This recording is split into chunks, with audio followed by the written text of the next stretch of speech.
Nā, ko te ratonga hauora o whakawhiti ora pai, te ratonga hauora raki rawa o tēnei whenua, kei te kao tēnei ratonga e tūana, hei tā rātou, ki te hia ngā whānau o te takiwā kia haumaru i te ngau a te omi kōna, me whai rātou i te pūwero whakakaha i te kanoa rai i nā ia tonu nei.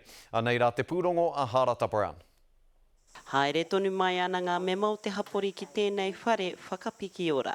The community's been really good. They know they're coming in for their vaccinations. They know.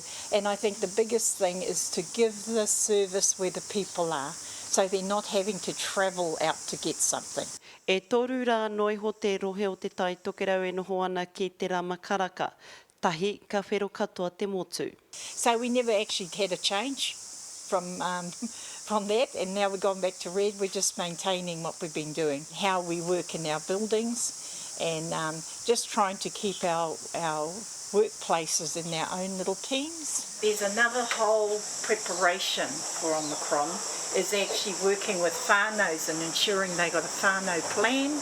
Ko whakawhiti ora pai te ratonga hauora raki rawa o tēnei motu, hei tā te ratonga nei, meri te kātika ngā whānau mo tēnei mea, te mate o mikona. Our vaccination rates have been, we are up within our targets, but that was for the 1 and 2.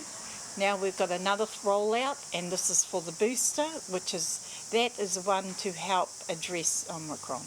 E whakarite ana te ratonga hauora nei ki te kano ārai ngā tamariki e rima ki te 12 tau.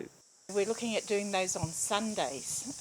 The reason for that is, you've got the parents home to bring the children. Usually if they're working during the week, they may not be able to bring their tamariki. The kids are in school.